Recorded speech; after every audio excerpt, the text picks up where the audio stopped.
സനാതനധർമ്മമാർഗത്തിലെ ഹിന്ദുധർമ്മമാർഗത്തിലെ എല്ലാവർക്കും പ്രണാമം. ഞാൻ കുടവട്ടൂർ വാമനൻ നമ്പൂതിരി, കൊട്ടാരക്കര. എല്ലാ ബുധനാഴ്ചയും നടത്തി വരാറുള്ള സനാതനധർമ്മ ആചാര ചിന്തകൾ അതിൻ്റെ 137 ഭാഗത്തിലേക്ക് ഏവർക്കും സ്വാഗതം. മാണ്ഡൂക്യ ഉപനിഷത്താണ് നമ്മളിപ്പോൾ ചർച്ച ചെയ്തുകൊണ്ടിരിക്കുന്നത്. അതിൽ കഴിഞ്ഞ ദിവസം 5-ാം മന്ത്രം വരെ നമ്മൾ സൂചിപ്പിക്കുകയുണ്ടായി. ജാഗ്രത, സ്വപ്നം, സുഷുപ്തി 3 അവസ്ഥകളെക്കുറിച്ച് നമ്മൾ കഴിഞ്ഞ ദിവസം പറയുകയുണ്ടായി. ആത്മാവിൻ്റെ 4 പാദങ്ങളെക്കുറിച്ച് അതിനു മുൻപ് സൂചിപ്പിക്കുകയുണ്ടായി. അവ വിശ്വൻ, തൈജസൻ, പ്രാജ്ഞൻ, തുര്യൻ എന്നിങ്ങനെ 4 പാദങ്ങളെക്കുറിച്ചും നമ്മൾ സൂചിപ്പിച്ചു. ഇതിലെ വിശ്വൻ, തൈജസൻ, പ്രാജ്ഞൻ എന്ന 3 പാദങ്ങളുടെ സ്ഥാനങ്ങളായിട്ടുള്ള ജാഗ്രത, സ്വപ്നം, സുഷുപ്തി ഈ അവസ്ഥകളെ സ്ഥൂലം, സൂക്ഷ്മം, കാരണം എന്ന് നിർവചിക്കാമെന്ന് നമ്മൾ പറഞ്ഞു. അപ്പൊ ഈ 3 അവസ്ഥകളെ വിശകലനം ചെയ്തിട്ടാണ് വേദാന്തികൾ ആത്മാവിന്റെ അസ്തിത്വത്തെയും ഏകത്വത്തെയും പറ്റിയുള്ള നിഗമനത്തിൽ എത്തിച്ചേർന്നിട്ടുള്ളത് എന്ന് നമ്മൾ സൂചിപ്പിച്ചു. ഇതിനെ മറ്റൊരു തരത്തിൽ ഈശ്വരന്റെ 3 ഭാവങ്ങളായി കൽപ്പിക്കാമെന്നും പറഞ്ഞു. ആധ്യാത്മികമായ സ്ഥൂലരൂപം വൈശ്വാനരനും സൂക്ഷ്മരൂപം തൈജസനും കാരണരൂപം പ്രാജ്ഞനുമായിരിക്കുന്നത് പോലെ അധിദൈവമായ സ്ഥൂലരൂപം വിരാട്ടും സൂക്ഷ്മരൂപം ഹിരണ്യഗർഭനും കാരണരൂപം അന്തര്യാമി രൂപിയായ ഈശ്വരനുമാകുന്നു എന്നും നമ്മൾ പറഞ്ഞു. അപ്പൊ ചുരുക്കത്തിൽ പ്രാജ്ഞനെയാണ് നമ്മൾ ഈശ്വരനായിട്ട് കൽപ്പിച്ചിട്ടുള്ളത്. ഇനി 6-ാം മന്ത്രത്തില് പറയുന്നത് ആത്മാവ് സർവ ചരാചരത്തിനും ഈശ്വരനാകുന്നു. ഇവൻ സകലവും അറിയുന്നവനും സകലതിൻ്റെയും ഉള്ളിൽ പ്രവേശിച്ച് അവയെ പ്രവർത്തിപ്പിക്കുന്നവനുമാകുന്നു. ഈ ആത്മാവ് സർവ്വതിൻ്റെയും ഉത്പത്തി സ്ഥാനമാകുന്നു. ഇതാണ് 6-ാം മന്ത്രത്തിന്റെ ഒരു സാമാന്യമായ താല്പര്യം. ഇപ്പോ വെഷ്ടിരൂപത്തില് പ്രാജ്ഞനായിട്ടും സമഷ്ടി രൂപത്തിൽ ഈശ്വരനായിട്ടും വിവരിച്ച സഗുണാത്മ സ്വരൂപത്തിൽ നിന്നാണ് സ്ഥൂല സൂക്ഷ്മരൂപമായ ഈ പ്രപഞ്ചം, എല്ലാ പ്രപഞ്ചവും ഉണ്ടാകുന്നത്. അപ്പൊ വെഷ്ടിരൂപത്തിൽ പ്രാജ്ഞനായിട്ടും സമഷ്ടി രൂപത്തിലും ഈശ്വരനായിട്ടും വർത്തിക്കുന്നത് ഒരേ ചൈതന്യം തന്നെയാണ്. ഈ ചൈതന്യമാണ് സ്ഥൂല സൂക്ഷ്മ രൂപമായ ഈ പ്രപഞ്ചം ഉണ്ടാകുന്നതിന് ആധാരമായിട്ടുള്ളത് എന്നാണ് പറഞ്ഞത്. ഇനി ഈ പ്രപഞ്ചത്തെ അനുഭവിക്കുന്നത് എങ്ങനെയാണ്? ജാഗ്രതയിലും സ്വപ്നത്തിലുമാണ്. ജാഗ്രത സ്വപ്നാവസ്ഥകളിലാണ് പ്രപഞ്ച അനുഭവം ഉണ്ടാകുന്നത്. സുഷുപ്തി എന്നത് ശരിക്കും പറഞ്ഞാൽ അതൊരു ഈശ്വരീയമായ ആത്മഭാവമാണെന്ന് പറയാം. കാരണം സ്വപ്നങ്ങളില്ലാത്ത, മറ്റ് ചിന്തകളില്ലാത്ത, സ്വയം അന്തർമുഖമായിരിക്കുന്ന ഒരവസ്ഥയാണ് സുഷുപ്തി എന്ന് പറയുന്നത്.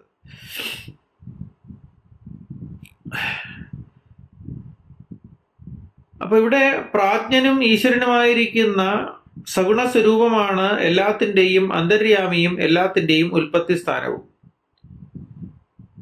എല്ലാ പ്രപഞ്ച പ്രതിഭാസങ്ങളും ഉണ്ടായിരിക്കുന്നതും ആ പ്രാജ്ഞനിൽ തന്നെയാകുന്നു എന്നാണ് പറയുന്നത്. പ്രപഞ്ചവും ഈശ്വരനും തമ്മിലുള്ള അഭേദത്തെയാണ് ഇവിടെ സൂചിപ്പിക്കുന്നത്. ഈശ്വരൻ എന്ന് പറയുന്നതും പ്രപഞ്ചം എന്ന് പറയുന്നതും രണ്ടും രണ്ടല്ല എന്നും, പ്രപഞ്ചം തന്നെയാണ് ഈശ്വരൻ അല്ലെങ്കിൽ ഈശ്വരൻ തന്നെയാണ് പ്രപഞ്ചം എന്നാണ് ഇവിടെ സൂചിപ്പിക്കുന്നത്. 7-ാം മന്ത്രത്തില് തുരീയമെന്ന 4-ാമത്തെ അവസ്ഥ, അതിനെക്കുറിച്ച് പറയുന്നു. ഈ അവസ്ഥ, തുരീയാവസ്ഥ, അന്തഃപ്രജ്ഞമോ ബഹിർപ്രജ്ഞമോ ഉഭയപ്രജ്ഞമോ അല്ല എന്നാണ് പറയുന്നത്. അറിയപ്പെടുന്നതോ അറിയാത്തതോ അല്ല, വ്യവഹരിക്കപ്പെടാനോ ഗ്രഹിക്കപ്പെടാനോ കഴിയുന്നില്ല, പ്രത്യേകിച്ച് ലക്ഷണമൊന്നും ഉണ്ടാകില്ല, ചിന്തിക്കപ്പെടാനും സാധിക്കുന്നില്ല. ആത്മാവ് ഏകമാണെന്നുള്ള ബോധം കൊണ്ട് മാത്രം അറിയപ്പെടുന്നതാണ്. രാഗദ്വേഷാദികളില്ലാത്തതും പരിശുദ്ധവുമാണ് ആ തുരീയമെന്ന 4-ാമത്തെ അവസ്ഥ. അല്ലെങ്കിൽ പ്രപഞ്ചബോധത്തെ നശിപ്പിക്കുന്നതും ശാന്തവും ശിവവും അദ്വൈതവുമായ ആ ആത്മാവിനെയാണ് അറിയേണ്ടത്. ശരിക്കും പ്രാജ്ഞ തുരീയാവസ്ഥകൾ എന്ന് പറയുന്നത് ഈശ്വര ചൈതന്യം തന്നെയാണ്. മറ്റെല്ലാം അതിൻ്റെ പ്രകടീകൃത ഭാവങ്ങളായിട്ടാണ് ജാഗ്രതവും സ്വപ്നവും സുഷുപ്തിയും ഒക്കെ പറയുന്നത്. ജാഗ്രതവും സ്വപ്നവും ഒക്കെ പറയുന്നത്. ശരിക്കും സുഷുപ്തി അവസ്ഥയും അതുപോലെ തന്നെ തുരീയാവസ്ഥയും പൂർണ്ണമായും ഈശ്വര അവസ്ഥ തന്നെയാണ്.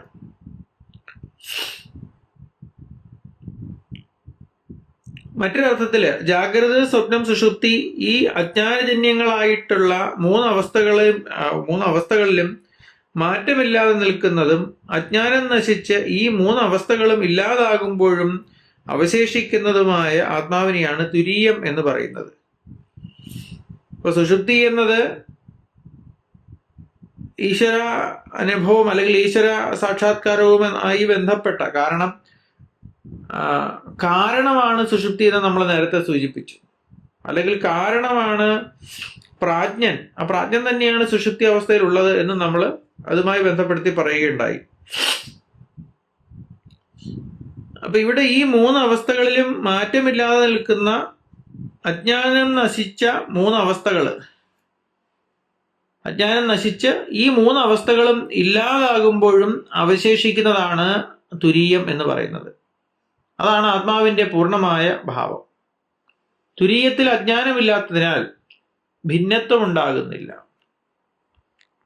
ഒരു വ്യത്യസ്തത ഉണ്ടാകുന്നില്ല, അഭേദാവസ്ഥയാണ് ഉണ്ടാകുന്നത്. ഭിന്നത്വബോധം നശിക്കുമ്പോഴാണ് അദ്വൈതബോധം ഉണ്ടാകുന്നത്. ഒരു കയറിനെ കാണുമ്പോൾ പെട്ടെന്ന് സർപ്പമാണെന്നുള്ള തോന്നലാൽ ഭയവികാരാദികൾ ഉണ്ടാകാറുണ്ട്. വെളിച്ചം കൊണ്ടുവന്ന് അത് പാമ്പല്ല എന്ന് ബോധ്യപ്പെടുന്നതോടുകൂടി ഭയമില്ലാതാവുകയും കയറാണെന്നുള്ള ബോധം ഉണ്ടാവുകയും ചെയ്യുന്നു. അതുപോലെ അജ്ഞാനം നശിപ്പിച്ച് അന്ധപ്രജ്ഞാദികളല്ല എന്ന് ബോധ്യപ്പെടുത്തിയാൽ ആത്മാവിനെ പറ്റിയുള്ള ബോധം തനിയെ ഉണ്ടാകുന്നു. അതുകൊണ്ടാണ് അന്ധപ്രജ്ഞമല്ല, ബഹുപ്രജ്ഞമല്ല എന്നിവിടെ നിഷേധാത്മകമായി ഈ 7-ാം മന്ത്രത്തിൽ പറഞ്ഞിരിക്കുന്നത്. നേതി എന്ന് പറഞ്ഞുകൊണ്ട് അജ്ഞാനത്തെ നശിപ്പിക്കുവാനല്ലാതെ അതിനപ്പുറം ഒന്നും ചെയ്യുവാൻ ശാസ്ത്രത്തിന് കഴിവില്ല എന്നും കൂടി മനസ്സിലാക്കണം. ജ്ഞാനം എന്നത് തനിയെ ഉണ്ടാകുന്നതും ഉണ്ടാകേണ്ടതുമാണ് എന്നാണ് ഉപനിഷത്ത് സൂചിപ്പിക്കുന്നത്. അവിടെ അറിയുവാനുള്ള ഉപകരണങ്ങളൊന്നുമില്ലാത്തതിനാൽ അത് അനുഭൂതിയാകുന്നു. ഇത്തരത്തിൽ ഉപാധികൃതങ്ങളായ 3 അവസ്ഥകളിൽ സാക്ഷിഭൂതനായി ശോഭിക്കുന്നതും ഉപാധിനാശത്തിൽ സ്വസ്വരൂപത്തിൽ വിളങ്ങുന്നതുമായ തുരീയനാണ് താൻ എന്ന ജ്ഞാനം. ആ തുരീയനാണ് താൻ എന്ന ജ്ഞാനം നേടുകയാണ് മനുഷ്യജീവിതത്തിന്റെ ലക്ഷ്യം. ചുരുക്കത്തില് തുരീയാവസ്ഥയാണ് ആത്മസാക്ഷാത്കാരത്തിന്റെ ഭാവം.